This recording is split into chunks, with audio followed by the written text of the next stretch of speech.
Salve saudaraku yang terkasih dalam Yesus Kristus. Pada hari ini Selasa tanggal 25 Maret 2025, Hari Raya Kabar Sukacita.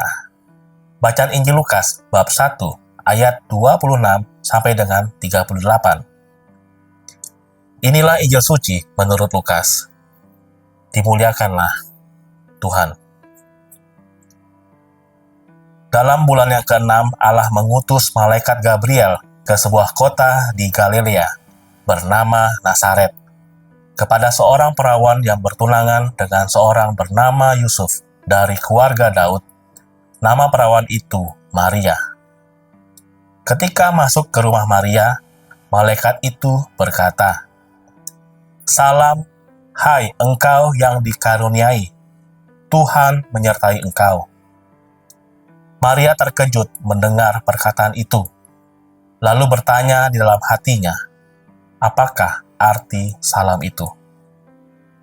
Kata malaikat itu kepadanya, "Jangan takut, hai Maria, sebab engkau beroleh kasih karunia di hadapan Allah. Sesungguhnya engkau akan mengandung dan akan melahirkan seorang anak laki-laki, dan hendaklah engkau menamai dia Yesus. Ia akan menjadi besar dan akan disebut Anak Allah yang Maha Tinggi. Dan Tuhan Allah akan mengaruniakan kepadanya tahta Daud, bapa leluhurnya. Ia akan menjadi raja atas kaum keturunan Yakub sampai selama-lamanya, dan kerajaannya tidak akan berkesudahan." Kata Maria kepada malaikat itu, "Bagaimana hal itu mungkin terjadi, karena aku belum bersuami?"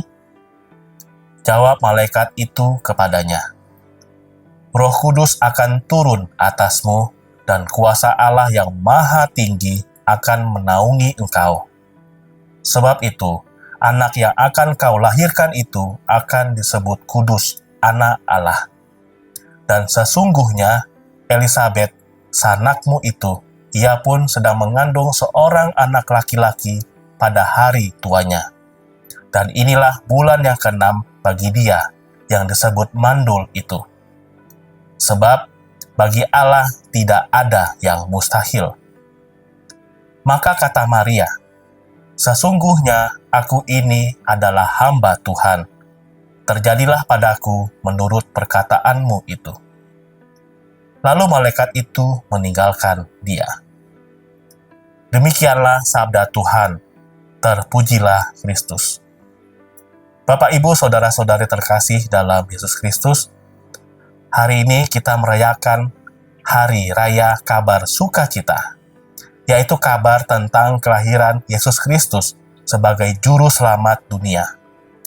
Pada bacaan hari ini, kita melihat kesetiaan Allah dalam menggenapi rencananya untuk menyelamatkan umat manusia. Dalam bacaan Injil, kita melihat peristiwa ketika malaikat Gabriel datang kepada Maria dan memberitahukan bahwa dia akan mengandung dan melahirkan anak Allah. Meskipun Maria awalnya bingung, dan dia dengan rendah hati menerima rencana Allah dan berkata, "Jadilah padaku menurut perkataanmu." Ini menunjukkan kesetiaan dan ketaatan Maria dalam menjalankan rencana Allah. Melalui Yesus Kristus, kita dapat mencapai pengampunan dan keselamatan yang sempurna. Tidak ada usaha manusia yang bisa menghapus dosa kita sepenuhnya. Kita juga belajar dari keteladanan Maria dalam ketaatan dan kerendahan hati. Ketika kita menghadapi rencana Allah yang mungkin sulit dipahami atau tidak sesuai dengan keinginan kita perlu belajar untuk menerima dengan rendah hati dan berkata, "Jadilah padaku menurut perkataanmu." Tuhan Yesus memberkati kita semua. Amin.